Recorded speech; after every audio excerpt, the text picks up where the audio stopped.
Several years ago, a beautiful musical was made, Fiddler on the Roof. I can never remember the names of people. Does anyone remember the name of the man, the father and husband? Huh? Who? Okay, that one, okay. All right, there's this great scene in the movie and in the musical when he's going through his stuff. And he's been married 25 years, and he turns to his wife, and he says, "Do you love me?" And she looks at him all perplexed and says, "Do I love you? I've cooked your food for 25 years. I've prepared your clothes for 25 years. What do you mean, do I love you?" And then he's unsettled still, so he turns again a few minutes later and says, "Do you love me?" She says, I gave you your kids, and I kept your house. What do you mean, do I love you? He's still not satisfied. So a couple minutes later, he turns again and he says, "Do you love me?" Pleading at this point. And she looks at him, and "I did all this for you." "Yes, I guess I love you." Very satisfying, huh? Although, love is really, it is a verb. I mean, if you say, "I love you," but you don't show it in any way, it doesn't make sense. For example, here we are on Mother's Day, and how many mothers, if your kids are grown and they get into their spats when they're growing up, but there comes this point in life where a brother and sister aren't talking to each other. It's gone on for a year, and it's really eating at you. So they want to come and give you a nice dinner or something individually, of course, and you say, "No, I don't want chocolate. I don't want a dinner. I don't want a gift. I want you two to start talking to each other. I want you to heal this mess. I want my family back." Now that's love. Giving a gift is nice. And I'm not saying don't give gifts to your mother today, Mom. I didn't say that, okay? But it's deeper than that. And loving seems like it's a hard thing, but I think the thing that's prior to that and even harder is being loved and allowing ourselves to be loved. I have this wonderful image in my head of somebody trying to go up a down escalator. Now, as kids, I did it. I'd go to the escalator going down, then run up against it and try and get to the top. Foolish, and people yell at you and all that kind of stuff. But it's an image because some people spend their whole life doing that, trying to go up the down escalator. They put so much effort into it. And why? Why wouldn't they go down the down escalator and up the up escalator? Let themselves be lifted up. Let themselves be taken down. But they go against it. And it's because, I think, perhaps, that some of us never learn how to accept love, to really accept it. I propose to you that Hitler was such a person. I have a feeling he never knew love, ever knew unconditional love. I don't know the history of Hitler well, and I'm sure there's some people here who have read all about him and all about the war and all, but I have a feeling he never really felt loved.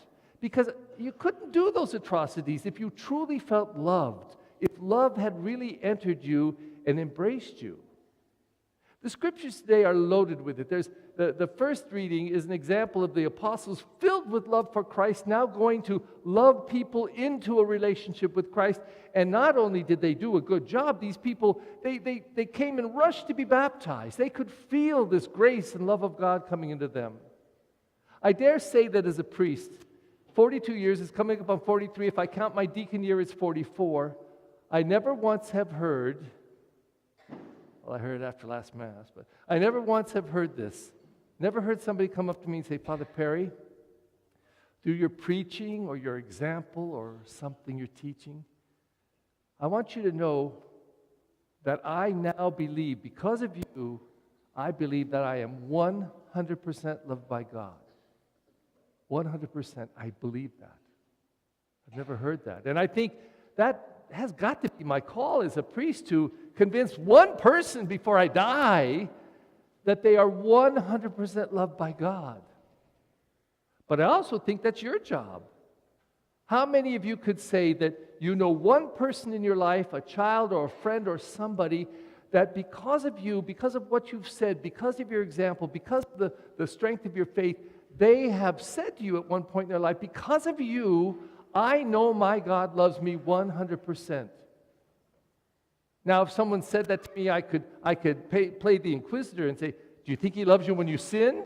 Yes, I know he does. What about when you get angry at him? Yes, he loves me. What about when you turn your back on God? Yes, I know he loves me. What about when you forget about him and don't talk to him for a long time? I know he loves me. What about when you turn completely from him in great, great sin? You become cold-hearted in relationship to God. Does he love you still? 100%. And when a person discovers that love, everything is different. Everything is different. Today in these scriptures, in this very short, brief gospel, because we're celebrating not only Mother's Day, that of course takes priority, I beg your pardon, but also we're celebrating Good Shepherd Sunday, always the fourth Sunday of Easter. And we get this brief passage, I am the Good Shepherd. And Jesus talks about calling us by name. He says, the sheep know my voice. They hear me when I call. They know me. And when we have that experience that we know that we're called by love, we're called to love, we're called from love, we're called in love, we're called by the one who is love. And when that comes in, that has real power to change our lives and make us completely different. I think that part of the problem is that in human relationships, I don't think there's such a thing as pure unconditional love forever. We go in and out of it. I suppose mothers are probably the best at it because, not that fathers aren't, but fathers sometimes, not these days, it's changed, but the traditional role of the father was the provider, went out to work to provide the stuff. But it was the mother who applied the stuff, who shared and used the stuff to nurture. Like I said, both do both now, but the mother was the one who traditionally was to love this child into life. Have you ever seen a little kid? None of them are here, by the way. This is kids other places, A little kid that throws a tantrum, is all angry because something happened. No, get away, get away. And they're pushing you away. So mother comes up and says, come here, honey. No, stop it. No, I don't want your kiss. No. Do they not want that love? Oh, God, they do. But we learn at a very early age how to manipulate and how to demand love. Babies demand it, but they don't know they're demanding it. They want their leche. Give me my Pampers. And when they want it, they want it. When they want to be held, they want to be held. And they get their way. And I suppose that's probably the purest unconditional love. A little baby who doesn't know, but knows how to demand it and then gets it and is satisfied. Is satisfied. But very early on, by 3, already children are learning they have to earn it. And they're told that. You're not being a good boy or girl. And they're told that they have to do something to get love. They have to be a certain way to be loved. So is it any surprise that in faith we think the same thing with God? And by the way, we've had a church for 2,000 years that's been very good at saying if you're sin, you shouldn't come to communion and blah, blah, blah, blah, blah, blah. You're not worthy. You have to be worthy. So we spend our lives trying to convince God to love us, think that we can impress Him into loving us, think that if we give Him enough gifts or give Him enough love or pray hard enough or do the right thing enough that He will love us. But how many of us really, really, really, really believe, and not just with the head, that's the easy part, the idea, the truth, but I know not even all people believe that, but how many people believe it deep in their heart and say every day of their life, God, you love me more than anyone or anything could. I am totally loved by you.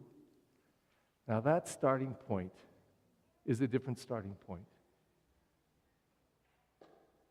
I'm not sure that I know many people who believe that. But what if we did? What if we felt that call every single day of our life? What if we were so convinced that God loved us 100% Could it possibly inspire that this love would actually lift us to a place of gratitude and to a desire to be loving and giving ourselves? Theoretically, that's what the call of priesthood is. But it isn't always so. I lived with a priest my first year of assignment, 2 priests. One was the pastor, kind of cold and distant man, and the other one, an old, retired, crotchety, cranky. That was the voice. He'd tell me things like, "Did you hear this joke?" And I want to say, "Yeah, 5 times already, Monsignor." But I listened, and I laughed, and I was a good young priest. But one day he said this to me. He was over 50 years ordained, and there was a priest in the diocese. It was just celebrating his 50th anniversary, and he was a mean priest. He really was.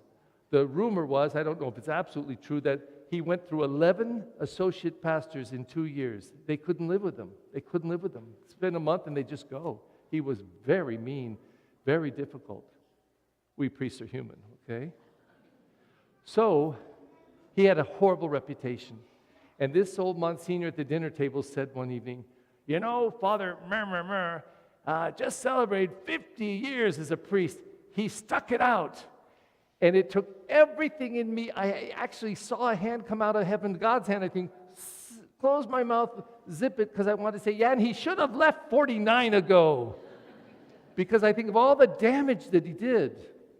Just because you're a priest doesn't mean you know how to love, you know how to serve, you know how to do anything. I mean, you get the tools, but to do it, you got to have that inner spirit that you're loved and you have that gift to give to others.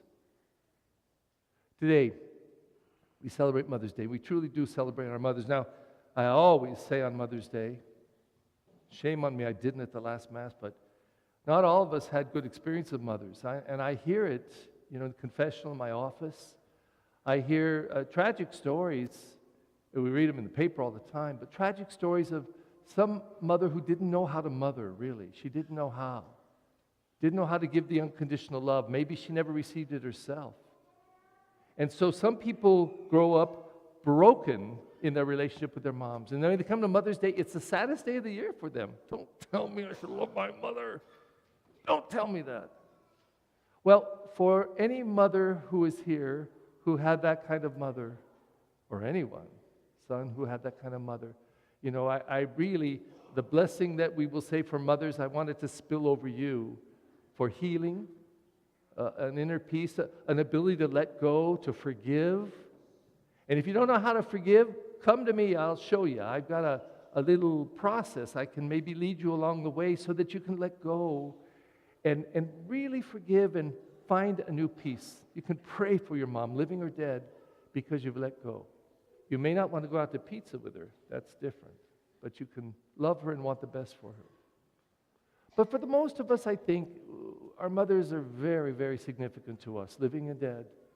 And we come to this day, and it's a day of beauty, a day of beauty, to thank and to love our mothers for the love that they gave to us, for the life that they gave to us, and for the way that they nurtured it. Today is also Good Shepherd Sunday, and it's a day that we hear Jesus shepherding his people, who calls priests to shepherd the people, priests and religious, but who really call all of us to shepherd one another. But I tell you, when I was ordained in 1976, we had half of the population in LA County that we have now, and we had double the number of priests. Now it's reversed. We have half the number of priests that we did in 76 and double the number of people. You see where this is going? We need some priests. And I don't know why. There's a lot of reasons why it might be different today, but I really think on this Good Shepherd Sunday, we say we will make it at least this one day of world prayer where all of us will make it our intention to pray for more priests and for good priests. And maybe even that going beyond just the praying for priests, we might look around in our family, in our neighbors, other people in the parish that we know, and if we've identified a person that has qualities that you think could make a good priest, that we would invite them. Say, I'm praying for you that you at least consider it. It makes a huge difference to hear out of the mouth of another person that they think that we could make a good priest. Makes a powerful impression.